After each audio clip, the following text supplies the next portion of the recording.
What if the reason your mower keeps dying has nothing to do with the brand, the price, or even the engine, and everything to do with one 5-minute habit you've never even heard of?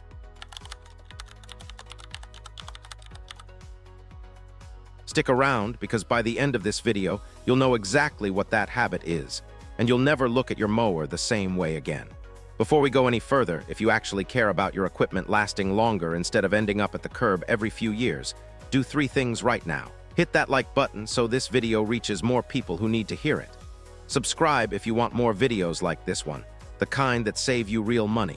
And send this to the one guy in your life who buys a new mower every spring instead of fixing the old one. He needs this more than anyone. Now let's talk about why mowers actually die. Most people believe a mower has a lifespan, like it's got an expiration date stamped somewhere under the hood. 5 years, maybe 6, and then it's done. That's just how it goes, right? Wrong. Completely wrong. A small engine built well and treated right can run for 20 years or more. Mechanics who have spent decades elbow deep in these machines will tell you the same thing over and over. The engines that die young almost never die because of a manufacturing flaw. They die because of neglect. Quiet, slow, invisible neglect that builds up one skipped month at a time. Here's the thing that makes this so frustrating. The neglect doesn't look like neglect while it's happening. Nothing seems wrong. The mower starts. It cuts the grass. Everything feels fine right up until the day it isn't. And when that day comes, most guys don't think I should have checked something last month. They think this thing is junk, and they haul it off to the dealer to drop $2,000 or $3,000 on a replacement they didn't need. So today, we're breaking down the real reasons mowers fail early. Not the excuses people repeat to each other in the hardware store aisle. The actual mechanical reasons, backed by what manufacturers and technicians say themselves. Some of these will surprise you. A couple of them might make you a little angry once you realize how much money you've wasted without knowing it. Let's start with a myth that's costing people money every single time they fill up their gas can. You do not need premium gas for your mower. Ever. This one trips people up because it feels backwards. We're taught that premium fuel means premium care. Pay a little more, treat your equipment right, that's just responsible ownership. Except that logic doesn't hold up here, and it's worth understanding why. Small engines, the kind sitting under your mower deck, run on low compression. That's just how they're designed. Higher octane fuel is built for engines that need to resist knocking under high compression, like the one in your car or truck. Your mower's engine will never hit that threshold. It doesn't matter how much you paid for the gas. The extra octane isn't doing a single useful thing in there. It's not protecting anything. It's not extending anything. It's just more expensive gasoline sitting in a tank that was built for the cheap stuff. Every major engine manufacturer that makes small engines says the same thing. Regular unleaded 87 octane is exactly what these engines want. Nothing more. So if you've been standing at the pump paying an extra 30 or 40 cents a gallon because it felt like the right thing to do, you can stop today. That's not cutting corners. That's just not paying for something that was never real in the first place. But here's where it gets interesting. That money you've been wasting on premium fuel, it should be going towards something that actually matters. And that brings us to the second thing almost nobody does, even though it takes 10 seconds and costs pennies. Add fuel stabilizer every time you fill the tank. Not just once a year before winter storage. Every single fill-up all season long. Most people only think about stabilizer right before they put the mower away for the cold months. That's the one moment fuel maintenance crosses their mind. But here's what almost nobody realizes. Gasoline starts breaking down in as little as 30 days. That means the fuel sitting in your tank right now, during the middle of your mowing season, is already starting to degrade while you're actively using the machine. As that fuel breaks down, it leaves behind sticky residue inside your carburetor. Gum, varnish. The kind of buildup that clogs tiny passages that fuel needs to flow through cleanly. And it gets worse with today's gasoline blends, most of which contain ethanol. Ethanol attracts moisture from the air. That moisture sits inside your fuel system and slowly corrodes metal components from the inside, where you can't see it happening until the damage is already done. You won't notice any of this in the moment. There's no warning light, no sound, just a mower that one day TS running a little rough for no obvious reason. And by the time you notice, the buildup has already been forming for weeks. The fix is almost embarrassingly simple. A capful of fuel stabilizer mixed in every time you add gas keeps that fuel stable and keeps your carburetor clean. It takes about as long as it takes to screw the gas cap back on. Almost nobody does this monthly, which is exactly why the few guys who do get years of extra life out of the same engine while their neighbors are back at the shop, paying someone else to explain what's wrong with a carburetor that was never really the problem. Speaking of things that get blamed on the carburetor when they shouldn't be, let's talk about a small metal screen that causes more confusion than almost anything else on this list. Inside your muffler, there's a small component called a spark arrestor screen. Its whole job is to stop hot sparks from shooting out of the exhaust and landing in dry grass, which, if you've ever mowed a lawn in July, you know is a real fire risk. Over time, as the engine runs, this screen collects carbon buildup. It's a natural byproduct of combustion, and it happens slowly, invisibly, every time you mow. Once that screen gets clogged enough, exhaust can't flow the way the engine needs it to. And when exhaust can't escape properly, you start seeing symptoms that look a lot like other, more serious problems. Hard starting, stalling under load, in bad cases, actual overheating. Here's where it gets frustrating for a lot of well-meaning owners. This exact set of symptoms gets blamed on the carburetor constantly. People spend an entire Saturday afternoon tearing the carburetor apart, cleaning every jet by hand, putting it all back together with the patience of a surgeon, and the mower still runs exactly the same. Because the carburetor was never the issue. Pull the spark arrestor screen, tap out the carbon buildup with the engine off and cool, and half the time, that alone solves what looked like a major mechanical failure. It's a strange feeling, realizing the fix you almost paid a shop $50 or $100 for was hiding behind a single screw the entire time. Now let's talk about something even fewer people know exists.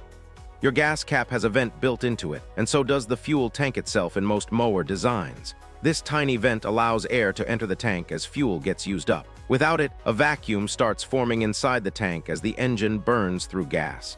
That vacuum is a problem because it can literally starve the carburetor of fuel, even when your tank is sitting there half full. The engine wants gas, but the vacuum inside the tank is fighting against the fuel trying to flow out. And the symptoms this creates? Stalling, surging, losing power halfway through a job. They look identical to a dirty carburetor. So once again, people go chasing a carburetor problem that was never really about the carburetor at all. Here's the test. If your mower starts fine and then dies a few minutes later, loosen the gas cap before you do anything else. If the mower suddenly runs better with the cap loose, you've found your answer. That vent is clogged, and the fix is either cleaning it out or, if it's really packed with debris, just replacing the cap. Either way, it's a 5-minute job, not a $50 diagnostic bill. Alright, that's 4 things down, and every single one of them was something you could fix with tools you already own sitting in a drawer somewhere. If you're already taking care of the small stuff, it's worth asking a bigger question too. Did you actually buy a mower built to last in the first place? Some machines are engineered for 20 years of use. Others are built to be replaced. We put together a complete buying guide that breaks down exactly what separates the two. So you're not fighting an uphill battle with a machine that was never designed to last no matter how well you maintain it. You'll find that guide linked in the description. Now, before we move into the second half of this list, I want you to do something for me. Drop a comment right now with the number of these first 4 things you've actually been doing. Just a number, 1 through 4. I'm genuinely curious how many people have been doing all of them versus none of them, and it helps me know what to cover in future videos. While you're down there, hit subscribe if this is useful, because the second half of this list gets even more important, and I don't want you to miss it. Let's move into the checks most owners never even think to look at. This is where mowers really start dying early, quietly, one small oversight at a time. Your engine is air-cooled. That means there's no radiator, no coolant, no liquid system doing the work of managing temperature the way your car does. Instead, the flywheel spins fins that push air across the engine block, and that airflow is the only thing keeping the engine from overheating. Now think about what happens when grass clippings, dust, or debris build up around those fins. The airflow gets blocked. And when airflow gets blocked, the engine has no way left to shed the heat it's constantly generating while it runs. Your car has a temperature gauge right on the dashboard, warning you long before anything serious happens. Your mower has nothing like that. The first real sign of trouble is often the engine seizing up completely, usually on the hottest day of the year with 0 warning beforehand. Popping the shroud off once a month and clearing out everything trapped around those fins takes less time than trimming the edges of your lawn. And it's the difference between an engine that keeps running for 2 decades and one that quietly cooks itself from the inside while you're not even watching. Next, let's talk about the spark plug, because this is where a lot of confusion happens. A full spark plug replacement really is a once-a-year job for most people who mow a typical residential lawn. But a visual check, that should happen every single month, and treating these 2 tasks as the same thing is where people go wrong. Pull the plug out, take a look at the tip. If it's coated black and sooty, that's fouling, and it's building up slowly in a way that will eventually leave you yanking the starter cord over and over, wondering why it won't catch. Catching that fouling early with a quick wipe or a light brushing can buy you weeks of smooth, reliable starts. Skip it, and you'll likely lose those easy starts to a plug that's already halfway gone before the season is even over. It's a 2-minute check most people skip completely, and then one Saturday morning, the mower just won't start, and the whole day's plans get pushed back an hour while you figure out why. Here's one that almost nobody thinks about, and it might honestly be the most overlooked item on this entire list. Level your mower deck once a month, and definitely check it right after you clip a curb, a rock, or a tree root. An unleveled deck doesn't just leave you with a patchy, uneven cut across your lawn, though that's usually the first thing people notice. What's happening underneath is more expensive. It adds extra wear to your blades, your spindles, and your belts, all at the same time. And because the deck is out of level, the engine has to work harder just to push through grass it should be slicing cleanly in a single pass. That means more fuel burned, more strain on every moving part, and a shorter life for the whole machine. Most owners only catch this once their lawn is already showing visible stripes of uneven cutting. By that point, the extra wear on blades and belts has already been building for weeks without a single obvious warning sign. A tape measure and about 10 minutes of your time is all it takes to check and correct this. It's a small habit that quietly separates a lawn that looks professionally maintained from one that just looks mowed. Now we're getting into the kind of damage that actually explains why some mowers run badly for months, no matter how many parts get replaced. If you ever hit a buried rock, a hidden root, or the edge of a stump while your blade is spinning, and remember, that blade is moving at 3,000 revolutions per minute or faster, the force from that impact can bend your crankshaft. Not the blade itself, which is easy to see and easy to swap out. The shaft the blade sits on, buried deep inside the engine, completely out of sight. Once that shaft is bent, you'll feel it as excessive vibration coming through the handle every time you mow. If you're running a riding mower or a zero-turn instead, the same kind of hard impact usually bends the spindle shaft rather than the crankshaft, but the outcome plays out almost identically. Your cut looks uneven no matter how sharp your blade is, and the engine might stall randomly, even right after a fresh tune-up that should have fixed everything. Keep running a mower with a bent crankshaft, and you're not dealing with a simple fix anymore. That kind of ongoing stress leads to cascading damage, taking out bearings, seals, and eventually the entire engine underneath them. So if you hit something solid this season, don't stop at checking the blade for nicks and calling it done. Check the shaft too. The blade will tell you a story, but it's rarely the whole story. This next point connects directly to the last one, and most owners never realize the two are related. After any hard blade strike, inspect your flywheel key. This tiny piece of metal is actually designed to fail on purpose.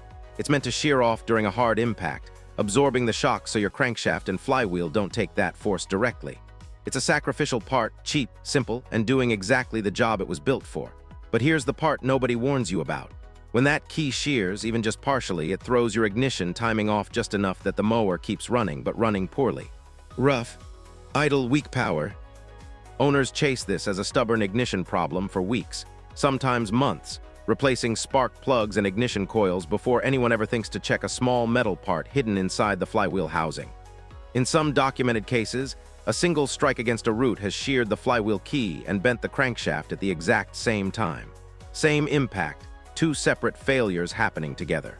Most owners only ever discover one of them before they give up entirely, trade the mower in, and pay full price for a new machine that could have kept running for years with a repair cheaper than a fast food meal. And now, the last one on this list. The one that separates guys who genuinely understand their engines from guys who just keep swapping parts and hoping something sticks. Check your valve lash once a year. This might be the single most neglected maintenance task on any small engine. And if you ask mechanics who have spent decades working on these machines, they'll all tell you the same thing.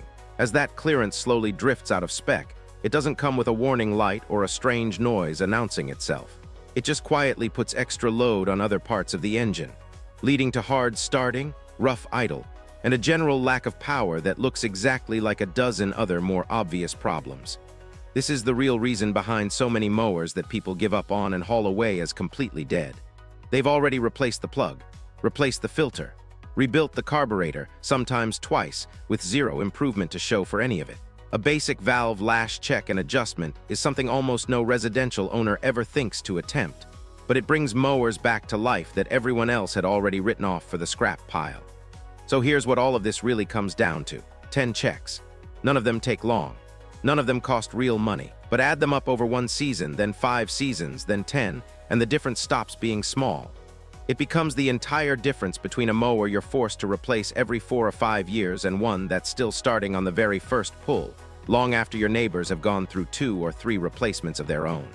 None of these 10 things needed a dealer visit, a shop bill, or some fancier, more expensive machine. They needed 5 minutes and a genuine habit of actually looking. Mowers don't die from bad luck or bad brands nearly as often as people want to believe. They die from neglect, one skipped month at a time, one small check nobody bothered to make, one problem that got blamed on the wrong part while the real cause sat quietly somewhere else the entire time.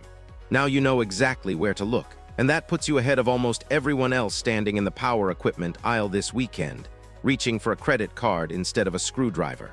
The mower sitting in your garage right now is probably a lot closer to lasting 20 years than you ever gave it credit for. It just needed someone to finally tell you where to look. So here's my question for you. Out of everything covered today, which one had you completely in the dark? Drop it in the comments below because I guarantee you're not the only one who didn't know. And if this video just saved you from an unnecessary trip to the dealer, do one last thing before you go. Share it with someone who's about to make that exact mistake. It might be the 5 minutes that saves their mower, and honestly, it might save yours too if you go check that flywheel key right after this.